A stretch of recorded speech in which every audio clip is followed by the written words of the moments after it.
Dr. Hannah wiped the sweat from her forehead as she looked up at the red leaves hanging above them. The jungle of Cathara Prime was not like any place she had ever seen. The trees were tall and twisted, their branches reaching out like arms trying to grab something. The air was thick and hot, making it hard to breathe. "This place gives me the creeps," Tay said, adjusting his communication device. The small machine kept making strange noises, picking up signals that should not exist on this planet. "My equipment is going crazy. There are sounds coming from everywhere." Wu nodded as he checked his tools. The engineer had been quiet since. They landed 3 days ago. His usually steady hands were shaking a little as he worked on their broken scanner. "The magnetic fields here are all wrong," he said. "Nothing works the way it should." Their alien guides, the Valkyrie, moved ahead. Of them on 6 long legs, insect-like creatures, had been nervous ever since they entered the deep jungle. Their large eyes kept looking around, watching for something that the humans could not see. "How much further?" Hannah asked their lead guide, a Valkyrie named Kes. Kes stopped walking and turned to face them. His voice came out as a series of clicks, in buzzes that their translator turned into words. "We should not be here, human doctor. This place is forbidden for good reason." "But you agreed to take us here," Tay reminded him. "Need to study the plant life in this region." "That was the deal." "The deal was made before we knew you wanted to go so deep," Kes replied. His antenna twitched with fear. "The Silent Makers once lived here. Nothing good comes from their territory." Hannah had heard stories about the Silent Makers from other Valkyrie, but no one would tell her much. They were supposed to be an ancient race that had vanished long ago, leaving behind only ruins and warnings. Most scientists thought they were just myths. "Look at this," Wu called out. He was standing next to a tree that was bleeding. Not red blood like humans had, but a green liquid that smoked when it hit the ground. "The sap is acidic. It is eating." Through my sample container, Hannah walked over to examine the tree. The bark was black and rough, covered in what looked like scars. As she got closer, she could see that the scars were moving, shifting like they were alive. "Do not touch it," Kes warned. "The trees here are not like normal trees. They hunt." As if responding to his words, a vine as thick as a man's arm dropped down from above. It moved like a snake, reaching toward Tay's backpack. He jumped back just in time, and the vine crashed into the ground where he had been standing. "That is definitely not normal," Tay said, his voice shaking. More vines began to drop from the trees around them. The Valkyrie guides huddled together, their bodies trembling. The jungle, which had been full of strange sounds and noises, suddenly became quiet. "We need to move," Hannah said. "Now." They ran through the jungle, following a path that seemed to change as they walked on it. The ground beneath their feet was soft and spongy, like walking on flesh. Behind them, they could hear the sound of vines whipping through the air, searching for them. The Valkyrie led them to a clearing where their transport was waiting. It was a small hover vehicle designed to carry them over the dangerous jungle floor. But as they approached, Hannah saw that something was wrong. The transport was covered in the same green acid that had come from the tree. The metal was melting, creating holes in the hull. Sparks flew from the damaged engine. "No, no, no," Wu said, running to the vehicle. He opened the control panel and looked inside. "The acid has eaten through the main circuits. We are not going anywhere in this thing." Kes made a sound that their translator could not convert. The other Valkyrie began to move in circles, a sign that they were very scared. "What does that mean?" Hannah asked. "It means we are trapped," Kes said. "The jungle has claimed us." As if to prove his point, the trees around the clearing began to close in. Their branches reached toward the group, moving slowly but steadily. The ground under their feet started to pulse like a heartbeat. "There," Tay pointed to the distance. "What is that?" Through the red leaves, they could see something that made no sense. A perfect circle of white objects rose from the jungle floor, each one as tall as a building. They looked like teeth, massive and sharp, pointing up at the sky. "The circle of teeth," Kes whispered. "The place where the Silent Makers fed." "Fed on what?" Hannah asked. "On everything," Kes replied. "Every living thing that entered that circle." Valkyrie guides refused to move any closer to the strange formation. They stood at the edge of the clearing, watching the white teeth in the distance. The jungle around them continued to close in, but it seemed to stop just short of pushing them toward the circle. "We cannot stay here," Wu said. "The trees will kill us if we do not move. And the circle will kill us if we go there," Kess added. Hannah looked at her two human companions. They were scared, but they were also thinking. That was what humans did best, she thought. When faced with impossible choices, they found a third option. "We make camp here for the night," she decided.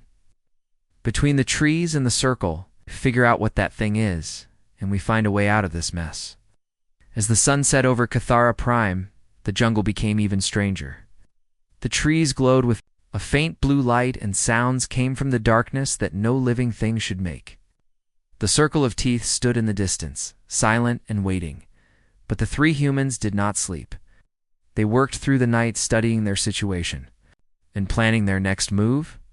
They had come to this planet to study alien life, but now they were about to discover something far more dangerous than they had ever imagined. The jungle had fallen silent, but something was watching them from the circle of teeth, something that had been waiting for a very long time. The night on Kithara Prime was worse than the day. Strange sounds echoed through the jungle, sounds that made the humans cover their ears. The trees around their small camp glowed with an eerie blue light, and shadows moved between them even. When there was nothing to cast them, Wu had not slept at all. Every time he closed his eyes, he saw the same nightmare. The jungle was eating him alive, pulling him down into the soft ground while green acid burned his skin.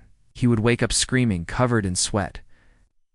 "This is the third time tonight," Tay said, sitting next to his friend. "What are you seeing?" "The jungle wants us," Wu whispered. "It is alive, and it is hungry. I can feel it in my dreams." Hannah was studying the circle of teeth through her binoculars. Even in the darkness, the white formations seemed to glow with their own light. She had been watching them for hours, trying to understand what they were. "They are not rocks," she said suddenly. "Look at this." She handed the binoculars to Tay. Through the lenses, he could see that the white objects had a pattern on them, lines and ridges that looked too regular to be natural. "It looked like real teeth," Tay said. "But they are huge." "What kind of creature would have teeth that big?" "A creature big enough to eat planets," Kess said from across the camp. "The Volcari." Guide had been silent for most of the night, but now he spoke in a voice full of fear. "That is what the old stories say." "Tell us about these stories," Hannah said. "What do your people know about this place?" Looked at his fellow Valkyrie. They made clicking sounds to each other, like they were arguing. Finally, Kess nodded and began to speak. "Long ago, before our people learned to travel between stars, this world was ruled by something terrible. They called it the Devourer of Worlds. It was so big that it could swallow entire cities in one bite." "That sounds like a fairy tale, Tay," said. "Perhaps," Kess replied. "But fairy tales often carry truth. The Devourer was not just large, it was smart. It learned from everything it ate. Every species it consumed made it stronger and wiser." Hannah felt a chill run down her spine. What happened to it? No one knows. One day it simply disappeared. The only thing left behind was that circle of teeth. Our ancestors thought it was dead, but they were wrong. "Wrong how?" Wu asked. "Every few hundred years, the circle calls out. It sends a signal across the stars, drawing the most advanced species to this place. They come thinking they are explorers or scientists, but they are really just food." As if responding to his words, Tay's communication equipment suddenly came to life. The device made a deep, thrumming sound that seemed to come from everywhere at once. "What is that?" Hannah asked. Tay worked frantically with his controls, trying to isolate the signal. "It is coming from the circle," he said. "But it is not random. There is a pattern to it." The sound grew louder, and Wu felt something change in his mind. Nightmares became stronger, pulling at his thoughts. He could see the circle calling to him, telling him to come closer. "It is a summons," Kess said. "The Devourer is hungry again." Hannah took out her scanner and pointed it at the circle. The readings she got back made no sense. The device showed massive amounts of energy coming from beneath the ground, but also something else. Something that should not exist. "There is something." Alive under there, she said. Something big. The energy readings are off the charts. How big? Tay asked. Big enough to have a mouth the size of that circle, Hannah replied. The implications of this hit all three humans at the same time. The circle of teeth was not just a monument or a ruin. It was a mouth, and something was living beneath it. We need to leave, Wu said. Right now. We cannot, Kes said sadly. Look around you. The humans looked at the jungle around their camp. The trees had moved closer during the night, forming a wall of twisted branches and acidic vines. There was no way through them. The jungle is pushing us toward the circle, Tay realized. It has been doing it since we got here. This is how it works, Kes explained. The devourer calls, and the jungle herds its prey. Nothing that enters this territory ever leaves. But people must have tried to fight it, Hannah said. Someone must have found a way to escape. Many have tried, Kes replied. The jungle is full of their remains. Every species that has ever reached the stars has sent their best here. Warriors, scientists, leaders, all of them became food. Wu's scanner started beeping. He looked at the readout and his face went pale. The ground is moving, he said. Something is coming up from below. They all looked down at their feet. The soft earth was pulsing like a heartbeat, and they could feel something massive shifting. Beneath them, the circle of teeth in the distance began to glow brighter. It knows we are here, Kes whispered. The devourer is waking up. The thrumming sound from Tay's equipment grew louder and more insistent. It was not just a signal anymore. It was a command, telling them to come to the circle. To walk into the mouth of the creature that had been waiting for them. We have to resist it, Hannah said. We cannot let it control us. But resisting was harder than she thought. The signal was working on their minds, making them want to walk toward the circle. Even the Velkari were struggling against it, their bodies trembling with the effort. How long do we have? Tay asked. Not long, Kes replied. Once the devourer fully wakes up, nothing can stop it. The jungle will force us to the circle, and we will walk into its mouth like all the others. Hannah looked at her two human companions. They were scared, but they were also angry. Humans did not like being told what to do, especially by some ancient monster. Then we better figure out how to kill it, she said. The night grew darker around. Them, in the circle of teeth, waited patiently for its next meal. When the sun rose over Cathara Prime, the humans saw something that made their blood run cold. Scattered around the jungle were pieces of metal and strange materials that did not belong to any plant or animal. They were the remains of ships, weapons, and tools from dozens of different worlds. We are not the first, Tay said, picking up a piece of blue metal that hummed with energy. How many others have come here? Kes moved carefully through the debris, his 6 legs stepping over broken pieces of technology. My people have kept records for 1,000 years, he said. Every time the devourer calls, someone comes. Scientists, warriors, explorers, they all end up here, and have found something that made her stop breathing. It was a data pad, still working after what looked like years in the jungle. The writing on it was in a language she did not recognize. But the pictures were clear enough. It showed a species that looked like tall, thin humans with 4 arms. They were documenting everything, she said, showing the pad to her companions, just like we are. Wu was examining a piece of machinery that had been partially eaten by the jungle's acid. Despite the damage, he could see that it was far more advanced than anything humans had built. This technology is incredible, he said. Whoever made this was way ahead of us. They were the Zilani, Kes explained. They came here 50 years ago. Their empire stretched across 100 worlds. They sent their best scientists to study the devourer. What happened to them? Tay asked. The same thing that happens to everyone, Kes replied. They walked into the circle and never came out. As they searched through the debris, a pattern became clear. Every species that had come to this place had been advanced, successful, and confident. They had all brought their best equipment and their smartest people, and they had all failed. Look at this, Wu said. He had found a collection of weapons from different worlds. Energy guns, plasma swords, and devices that he could not even... Identify. They came prepared for war. War against what? Hannah asked. Against the Devourer, Kes said. But you cannot fight something that big with weapons. It is like trying to kill a mountain with a knife. Tay was working on his communication equipment, trying to boost the signal. I am picking up something strange, he said. There are transmissions coming from under the ground. Old ones from different species. The Devourer keeps them alive, Kes explained. Not their bodies, but their minds. It learns from them, takes their knowledge and makes it part of itself. That is horrible, Hannah said. It is worse than horrible, Kes replied. Every species it consumes makes it smarter. It learns their weaknesses, their fears, their ways of thinking. That is why no one has ever defeated it.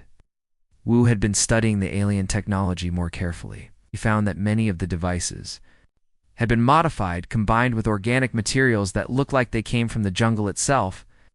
This thing does not just eat people, he said. It takes their technology too. The Devourer is not just a creature, Kes said. It is a hybrid, a flesh and machine. It has been collecting knowledge for millions of years, growing stronger with each species it consumes. The implications of this made the humans feel sick.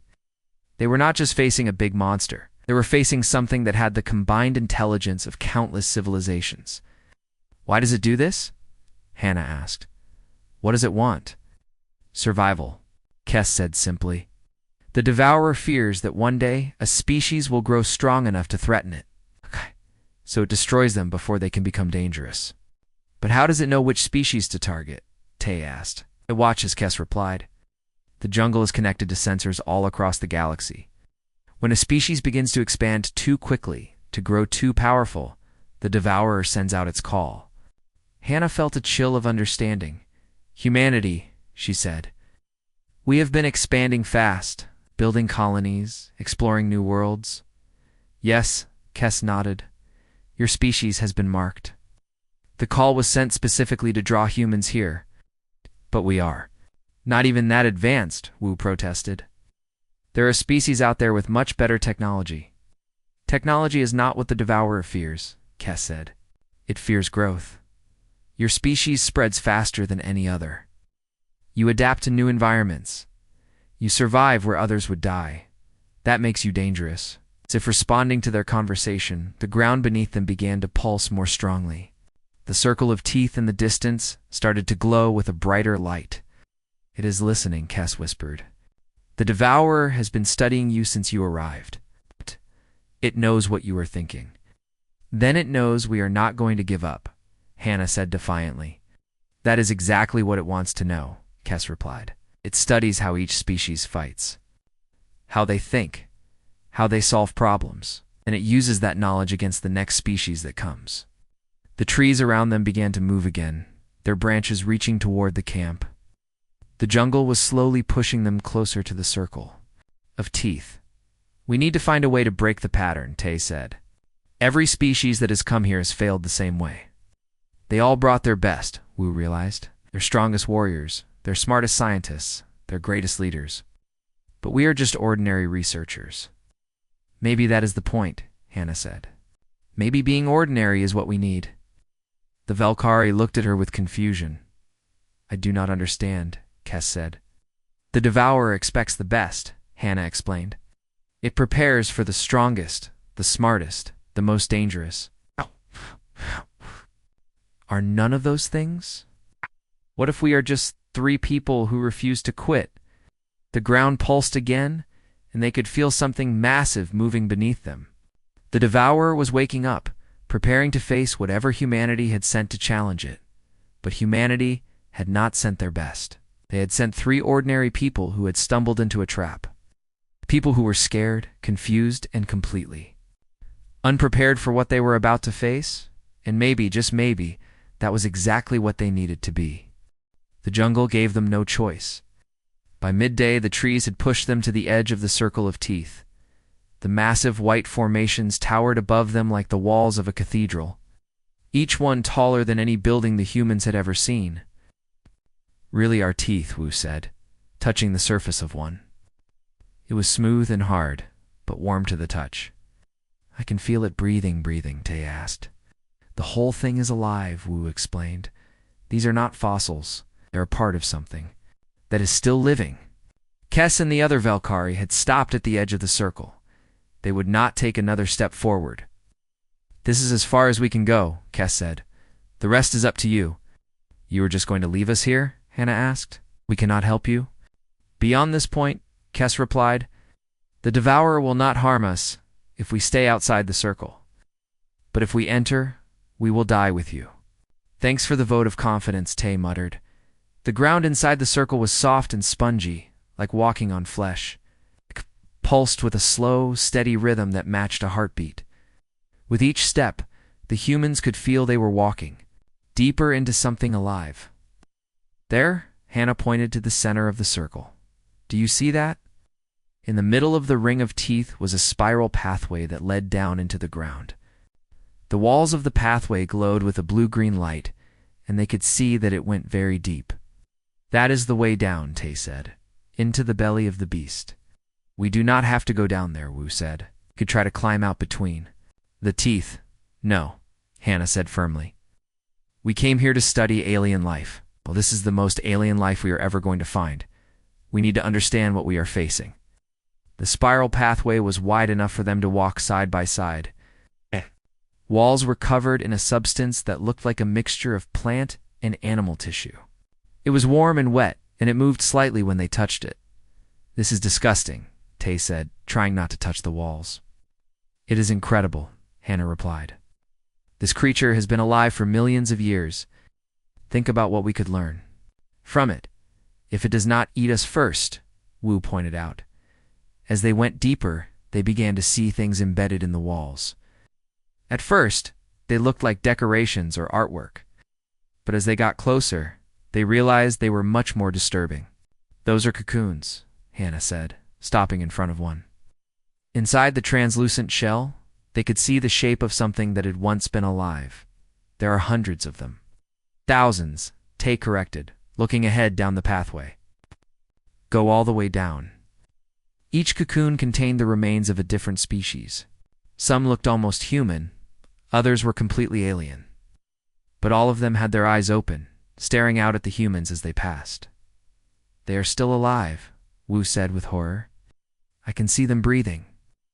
Not alive, Hannah said, studying one of the cocoons more closely, but not dead either. They are being preserved somehow. Tay's communication equipment started picking up signals from the cocoons, weak transmissions that his device translated into words. Help us, the voices said. Do not let it take you to. It is keeping their minds active, Hannah realized. It is not just preserving their bodies. It is keeping their consciousness alive so it can study them. The pathway continued downward for what felt like hours. The walls became more organic as they descended, pulsing with veins and covered in something that looked like mucus. The air grew thicker and harder to breathe. How big is this thing? We asked, gasping. Big enough to have a whole city inside it, Hannah replied. Maybe bigger. Finally, they reached the bottom of the spiral. They found themselves in a vast cavern that stretched out in all directions. The walls were covered in more cocoons, thousands upon thousands of them. In the center of the cavern was something that made the humans stop breathing. It was the Devourer. The creature was impossible to describe. It was part animal, part plant, and part machine. Massive tentacles writhed in the air, each one covered in sensors and probes. Its body was a mixture of flesh and metal, with organic circuits running along its surface like veins. But the most terrifying thing about it was its intelligence. The humans could feel it studying them, analyzing every move they made. Been watching them since they entered the circle, learning about them. Welcome, the creature said. Not with a voice, but by putting thoughts directly into their minds. I have been waiting for you. Waiting for us specifically? Hannah asked. Waiting for humanity, the Devourer replied. Your species has grown too. Quickly, you spread across the stars like a virus. You must be controlled. We are not a virus, Tay said angrily. We are explorers, or what you are, the creature said. And what you are is dangerous. Every species tells me the same thing.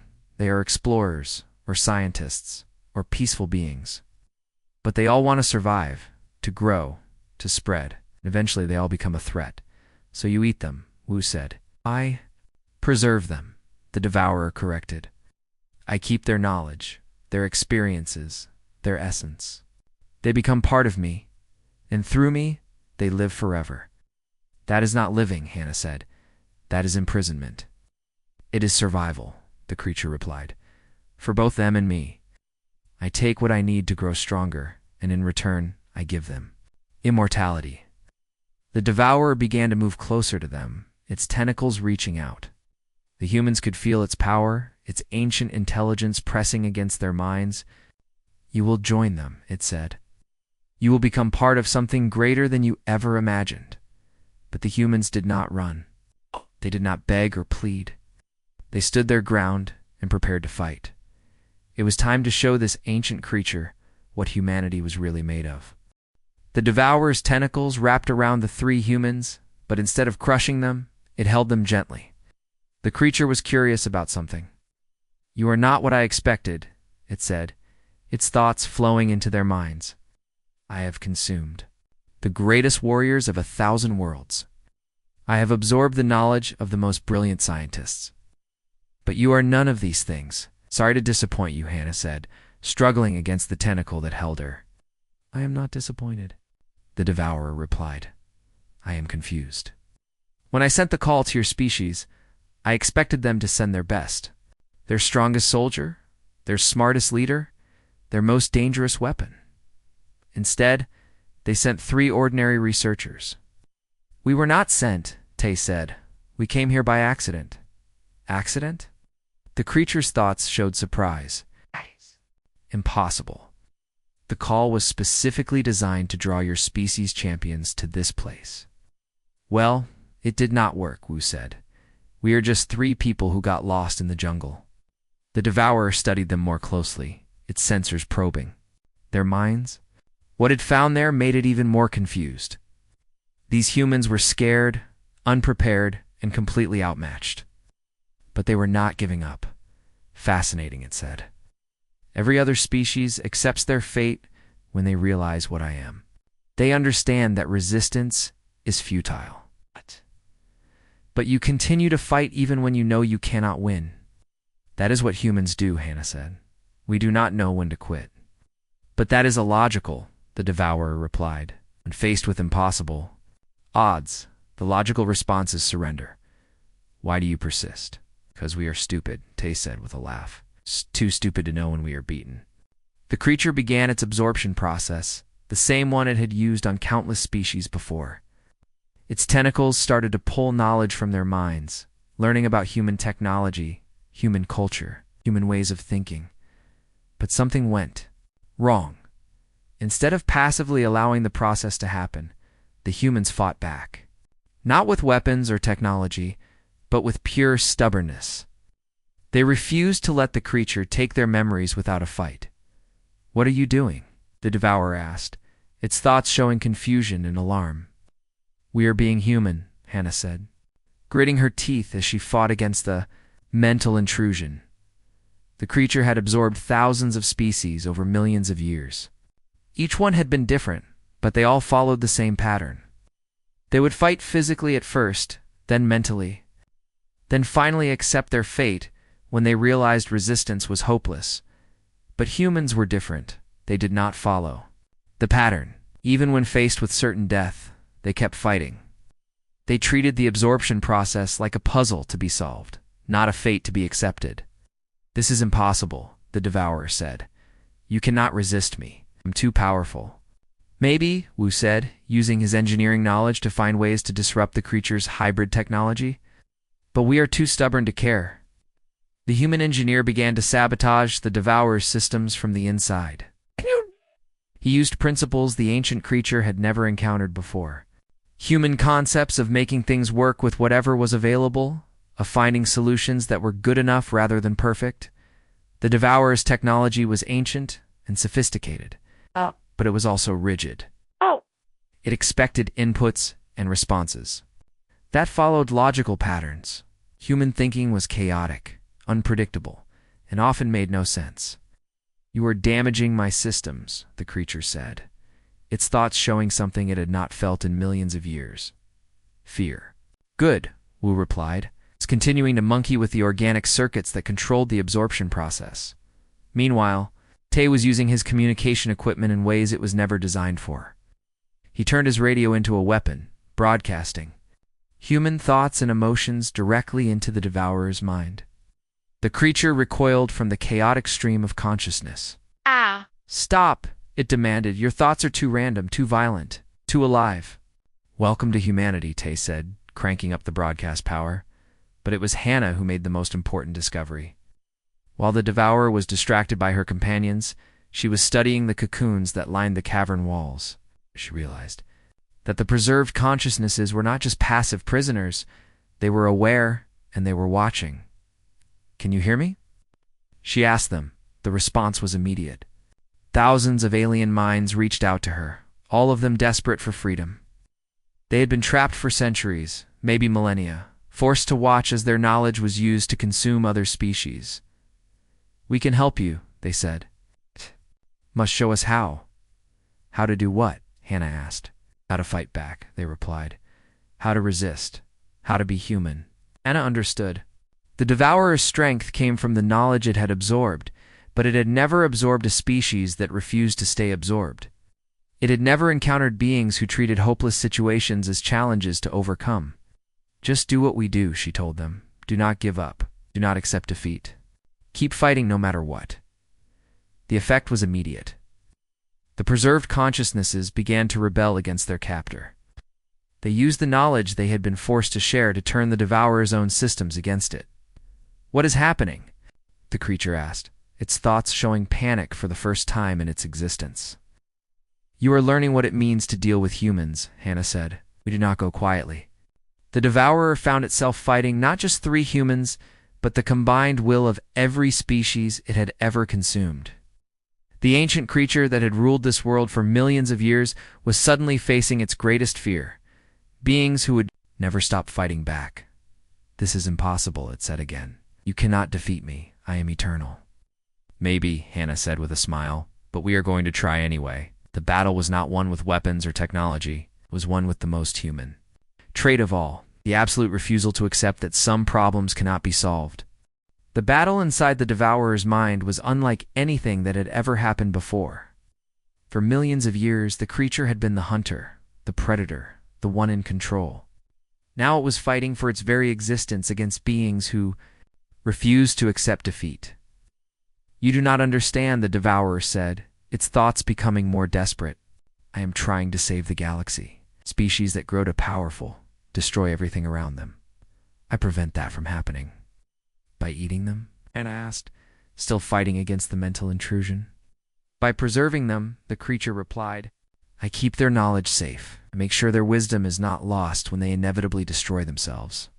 That is not your choice to make, Tay said, his communication equipment now flooding the creature's mind with human emotions.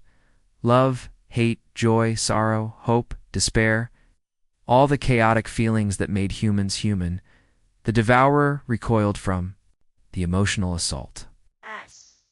It had absorbed the knowledge of thousands of species, but human emotions were something it could not process. They were too random, too intense, too alive. Stop, it begged. Your feelings are too strong, too wild.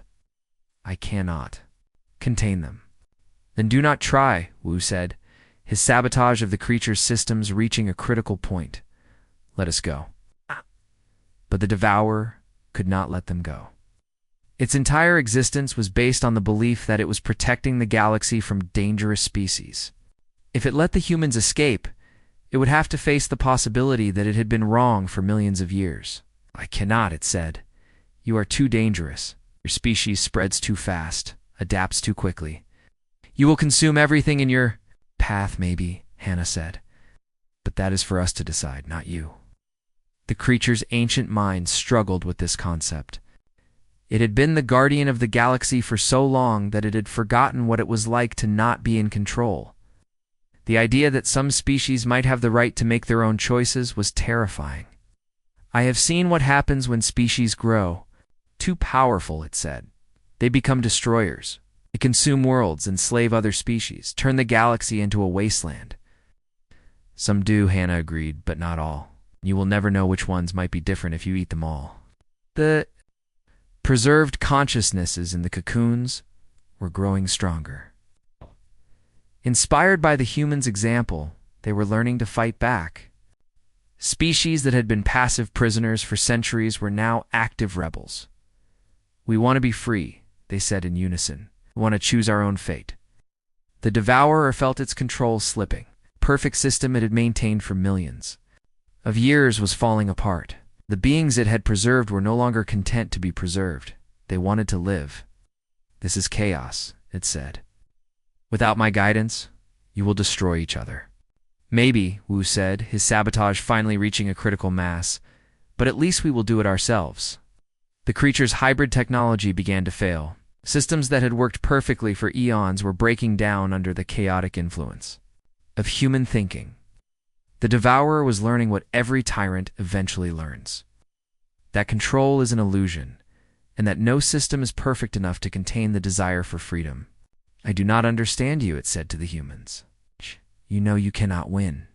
You know I am more powerful than you. Yet you continue to fight. That is what makes us human," Hannah said. "We do not fight because we can win. We fight because we have." 2. The devourer made one last attempt to assert its control. It tried to force the humans into submission, to make them accept their fate like all the others. But humans were different. They had been fighting impossible battles since they first looked up at the stars. "You are making a mistake," it said. "Without me, the galaxy will become a place of war and destruction," maybe Tay said. "But it will also be a place of growth and discovery, of life and hope, of species choosing their own path." The creatures' resistance finally broke. Faced with beings who would never stop fighting, who would never accept defeat, who would turn every setback into a new challenge, the devourer made a choice that surprised everyone. It gave up. "I am tired," it said, its thoughts becoming quiet and sad. "I have been fighting for so long that I had forgotten what peace felt like. I do not want to fight anymore." "Then do not," Hannah said gently. "Let us all go. Let the galaxy decide its own fate." The devourer's tentacles released the humans. Around them, the cocoons began to crack open as the preserved consciousnesses were finally set free. The creature's control over the jungle began to fade. "What will happen to you?" Tay asked. "I will sleep," the devourer replied. "I will dream of the time before I became a guardian, when I was just a creature trying to survive in a dangerous galaxy. And if you wake up, well, asked, then I will remember what you taught me," it said. "That some battles are not worth fighting. That some victories are not worth winning. Sometimes the bravest thing you can do is choose to stop." The circle of teeth began to crumble as the creature retreated deep into the planet's core. The jungle around them started to change, becoming less threatening and more natural. The oppressive silence was replaced by the sounds of normal life. "Is it over?" Tay asked. "For now," Hannah replied. "But the real work is just beginning."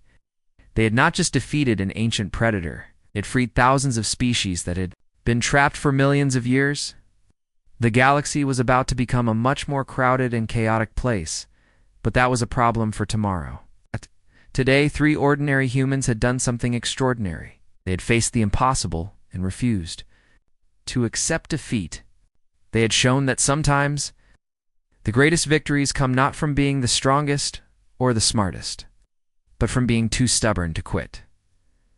As they walked out of the crumbling circle, Kes and the other Valkyrie waited for them with expressions of amazement. "How?" Kes asked. "How did you survive?" "We got lucky," Hannah said with a tired smile. "We were too ordinary for it to understand, and too human to give up," Tay added. "What happens now?" Wu asked. "Now," Hannah said, looking up at the stars through the jungle canopy, "we go home. Have a story to tell." The jungle of Cathara Prime fell silent again, but this time it was the good kind of silence. The silence of peace, not predation. The silence of a world finally free to choose its own destiny, and somewhere in the galaxy. Other species were about to learn that sometimes the most dangerous thing you can face is not the biggest monster or the smartest enemy. Sometimes the most dangerous thing you can face is three ordinary people who simply refuse to quit.